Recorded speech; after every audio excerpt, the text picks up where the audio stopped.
Time for another Voyager adventure where the characters spend most of it playing a video game because I guess their lives as explorers on a spaceship on the other side of the galaxy just aren't that interesting. This is a review of the Star Trek Voyager episode Fairhaven. If you have not seen this episode and you don't want to know what happens to the bartender's wife, be warned, spoilers beyond this point. How pointless can an hour of television be? We're about to find out.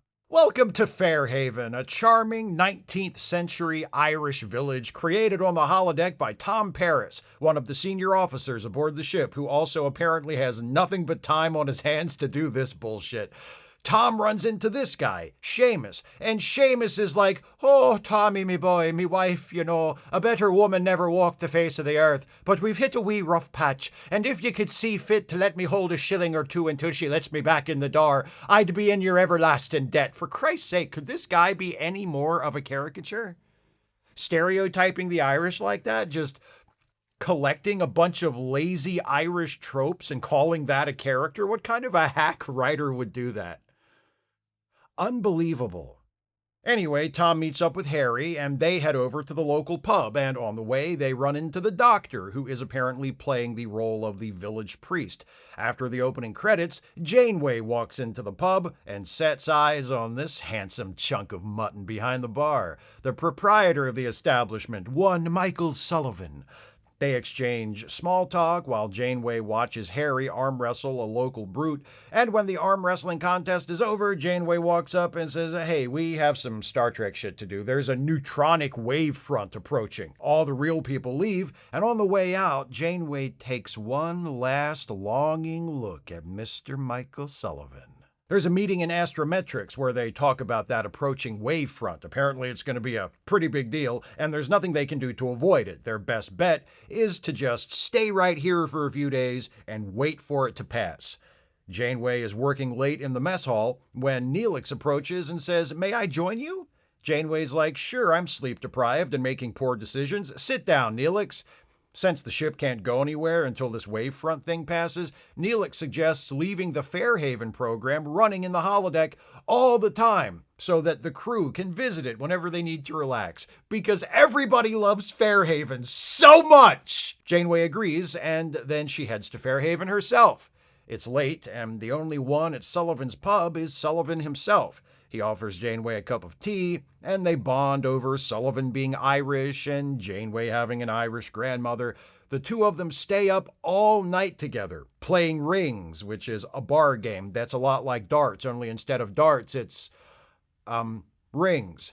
And arm wrestling, at which Janeway blatantly cheats in an effort to hold her own against the studly and irresistible Sullivan. Then, who should walk in but Franny, Sullivan's wife. Sullivan introduces them to each other, and Franny says to Janeway, "I hope Michael hasn't been bending your ear." And Janeway's like, "My ear, my elbow, my legs behind my head. Duty calls, gotta go." The neutronic storm hits, and they ride out the leading edge of it without too much trouble. It'll still be about 3 days before Voyager is fully clear, so Janeway decides to go back to Fairhaven. But first, she calls up Sullivan's program and makes a few alterations. She makes him a little taller. She makes him smarter. The original Sullivan was a barely literate oaf. She makes him more outgoing and curious. And oh yeah, one more thing. Delete the wife. Janeway returns to Fairhaven, dressed in appropriate costume, and meets the new and improved Sullivan at the train station, where he's sitting on a bench reading a book of poetry. They decide to take a hike up to Castle Odell, and on the way, they run into Chakotay. Sullivan's like, "Hey, nice tattoo. What are you, a sailor?" "Not really." "A Native American?" "Not really." Chakotay excuses himself, and Janeway and Sullivan continue on their way. Later on the bridge, Chakotay notices that Janeway is reading a book of Irish poetry. He's like, "Would this have something to do with your new boyfriend on the holodeck?" Janeway's like, "Maybe." Chakotay says, "Hey, there's no need to be embarrassed. It was nice to see you enjoying yourself. It's all good." Janeway says, "Yeah, he is rather charming, ain't he? Too bad he's just a character in a holodeck program." Chakotay says, "I never let that stand in my way." "So what are you saying? You be fucking holograms?" "Oh shit, yeah, I be fucking holograms." Maybe I should be fucking holograms. Later, at Sullivan's, Janeway and Sullivan are dancing with a crowd of people. Then Janeway has the computer remove everyone except Sullivan, and they kiss.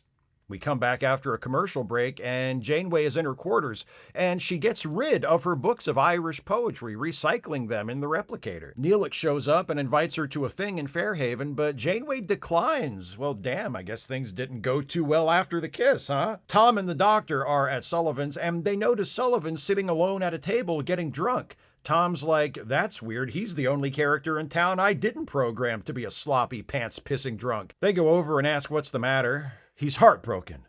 That's the matter. Sullivan's like, we spent a perfect day together by the lake. I drifted off to sleep, and when I woke up, she was gone. Left me lying there with my pants around my ankles, she did. Tom and the Doctor realize that Sullivan is upset about Janeway. Sullivan demands to know where Janeway, or Katie as he calls her, has gone, and when Tom doesn't tell him, Sullivan snatches a hold of him, and pretty soon a brawl has broken out in the pub. Janeway shows up in sickbay as the Doctor is tending to those who were injured in the brawl, and the Doctor says, "Hey, Captain, let's take a walk."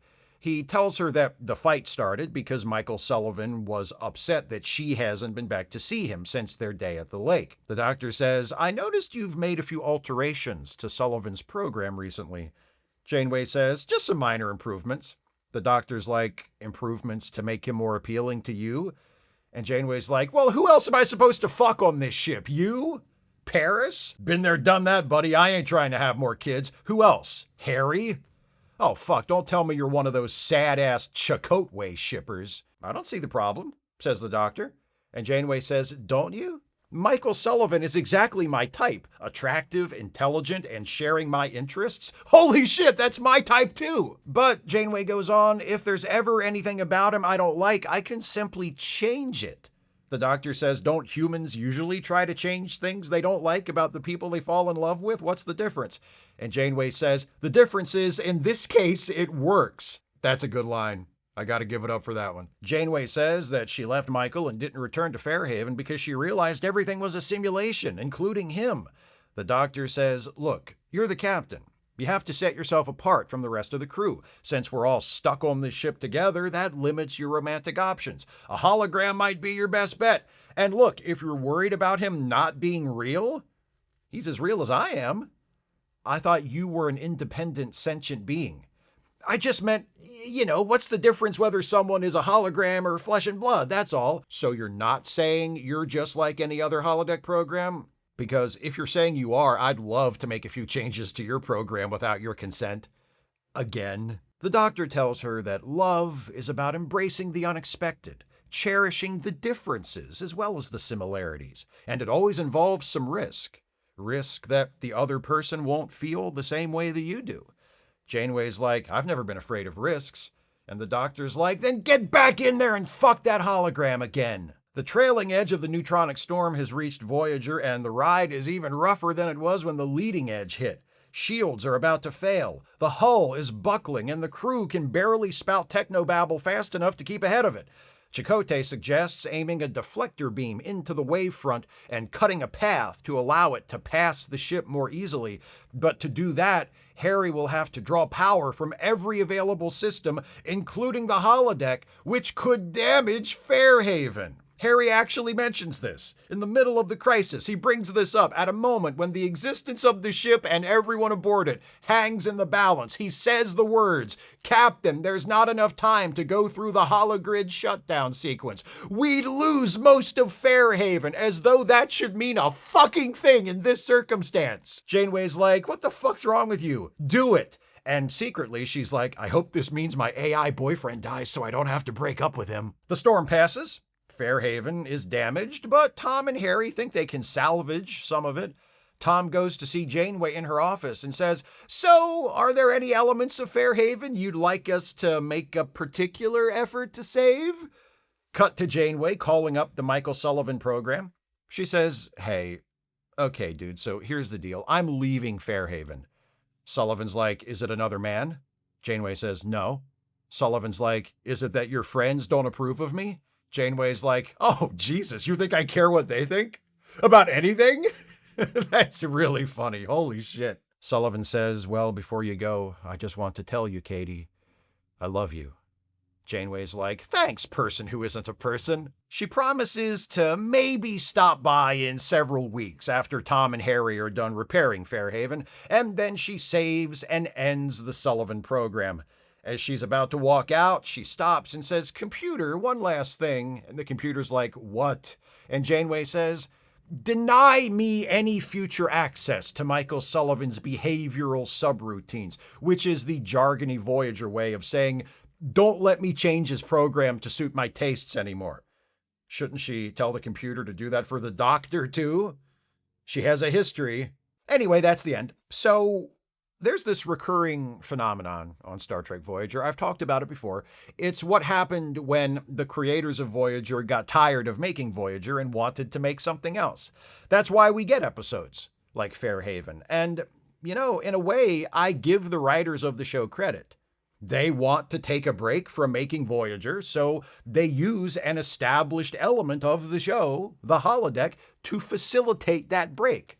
They know they have a magic room on the ship that can create any new environment and any new people they can imagine, so they do it and set most of the episode in there instead of on the real ship. I applaud the bored, apathetic creators of Voyager who desperately want to be doing something else for chasing that rainbow. The problem, from my point of view as someone in the audience, is that none of this is especially interesting to watch. Fairhaven is essentially no different than any other holodeck program we've ever seen on Voyager or any other Star Trek show. It's a richly detailed, realistic fantasy. When Janeway complains to the Doctor that it's not real, she's correct. It's not real. It's not a real town, and the people there aren't real people.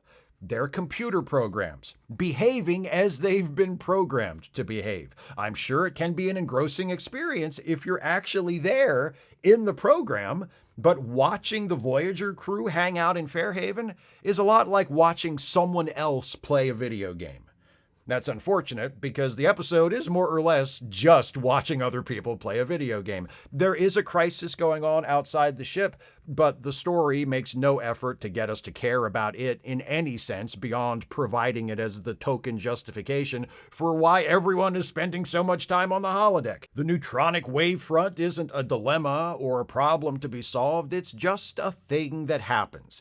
Eventually, the crew has to take steps in order to survive the wavefront, but those steps are all meaningless technobabble stuff, reinforcing shields, firing a deflector beam. The only meaningful decision Captain Janeway makes during the final push through the wavefront is telling Harry to do whatever is necessary to get the ship to safety, including damaging Fairhaven by drawing power from the holodeck, which, come on.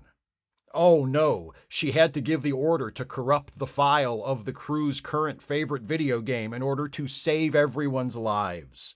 Be serious. The wavefront presents no puzzle to be solved, no mystery to be explored, no epiphany to be had. It's just a thing that happens, and then the crew does some generic Star Trek stuff that could have been pasted in from any one of dozens of other episodes, and then the thing isn't happening anymore. The emotional stakes we are given are rooted in Janeway's feelings for Michael Sullivan, and I'm sorry, I just can't get that invested in how things end up with Janeway and her AI boyfriend. Her bland as fuck AI boyfriend, I should say. Michael Sullivan is so boring, he ought to be dating Major Kira over on Deep Space Nine. He's a lot more her type. Pre-Odo, of course. Kira and Odo are my DS9 OTP. But I digress. You know who I feel bad for? Fintan McCune, the actor who plays Michael Sullivan. He gives a good enough performance, but that performance is limited by the crushing dullness of the show he's in.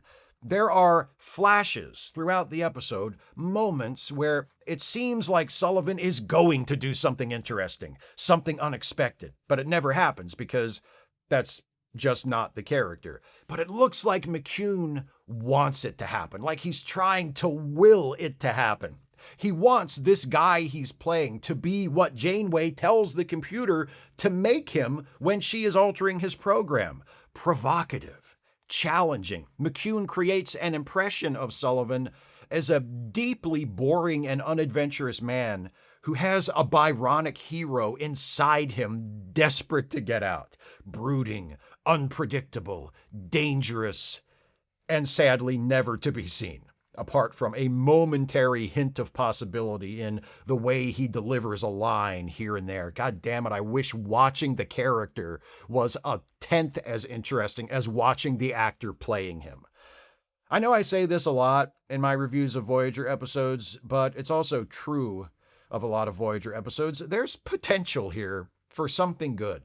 There are ways of telling a story that takes place mostly in an imaginary setting and hinges on our characters interacting with imaginary people and making it feel real and meaningful. Janeway grows troubled by her attachment to a holodeck character. Why not make the episode about that? Some of you might say, but Steve, the episode is about that. No, it's not. When Janeway walks out on Michael, off screen, by the way, we don't even see that happen, who do we see get upset about it? Janeway, the real person, the lead protagonist of the series? No, we see Michael, the hologram, the fictional character within the larger fiction of the show, you know what I mean, getting drunk and pining for Janeway. Am I really supposed to care more about how Janeway's AI boyfriend feels than how Janeway herself feels? There is a kernel of truth at the center of this. The idea that Janeway, as the captain of the ship, is probably pretty lonely.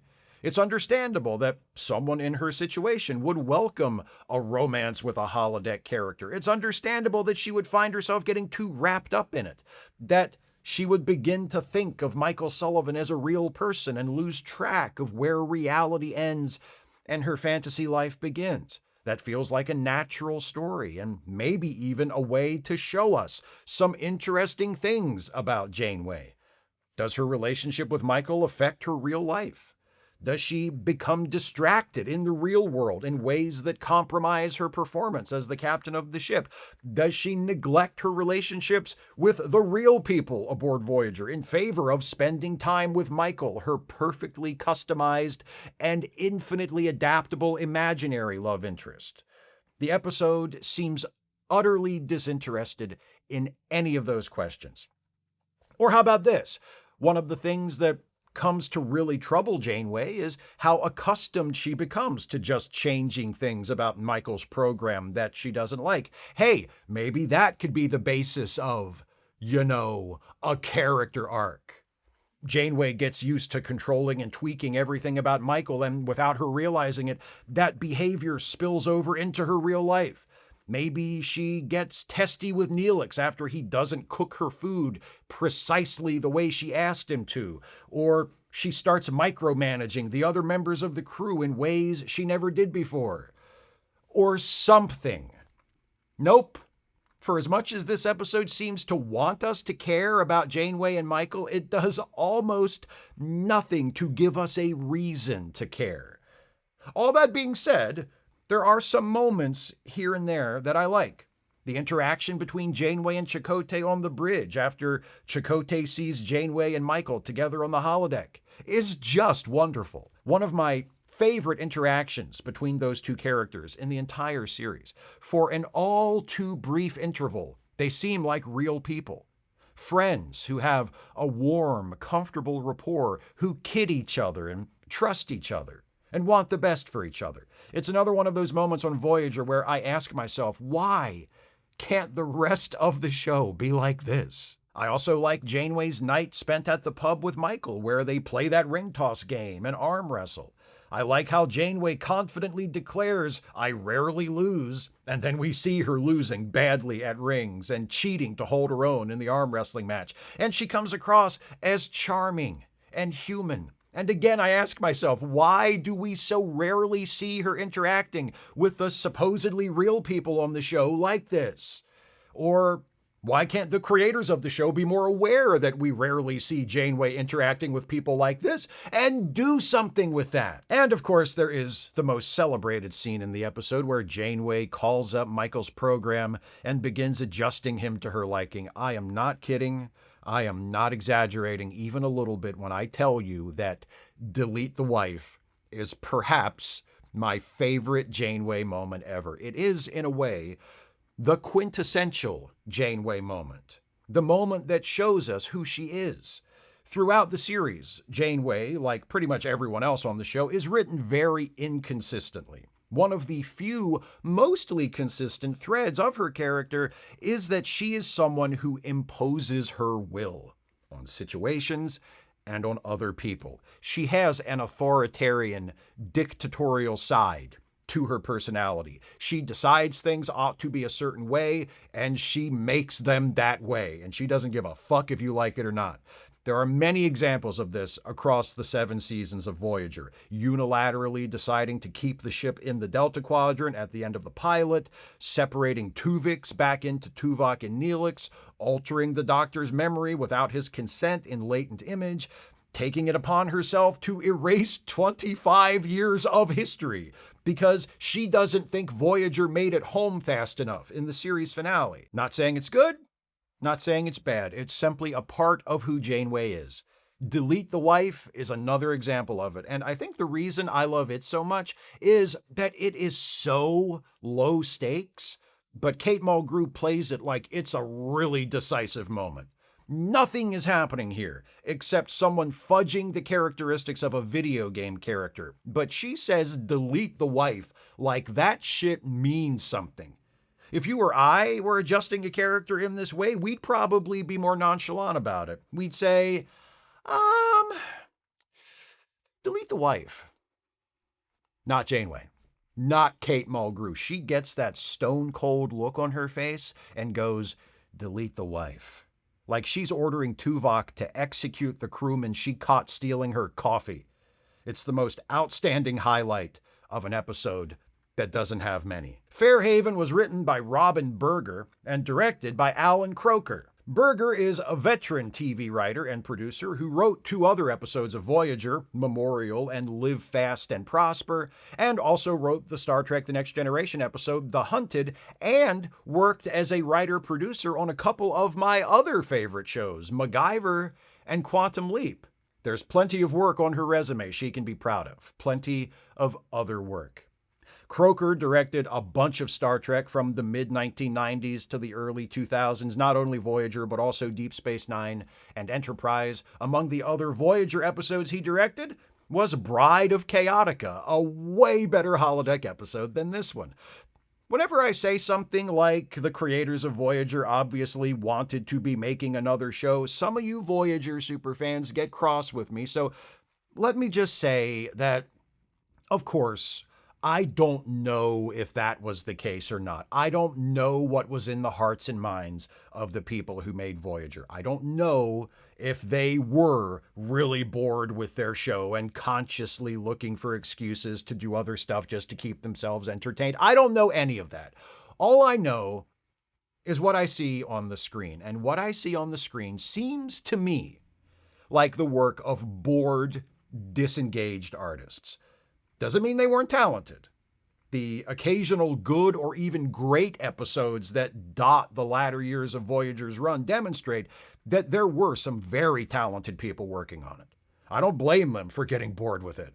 I don't blame them for seizing any opportunity to break out of the monotony and do something different. In this case, I just wish their efforts were a bit livelier and more imaginative and more meaningful. The biggest problem with Fairhaven is that it winds up being as tedious and inconsequential as, well, Fairhaven. Those are my thoughts on Fairhaven. What do you think of this episode? Please share your thoughts with me in the comments. If you'd like to support this channel, and I sure wish you would, if you can afford it, you can do so by becoming a patron at patreon.com/Steve Shives, becoming a channel member by clicking the join button, or by making a one-time gift by clicking the thanks button, or via PayPal or Venmo. Links are in the description. That wraps it up for this batch of reviews of holodeck episodes. Don't worry if I didn't review your favorite one this time. There are still enough holodeck episodes left over for another batch at some point in the future, I'm pretty sure. Star Trek writers sure did love that holodeck. Please join me next time as I begin a brand new batch. The theme this time will be time loops and paradoxes, and the first episode I'm reviewing in that category is one from Season 2 of Star Trek the Original Series called Assignment Earth. See you next time for that. Thanks for watching. and take care, everybody.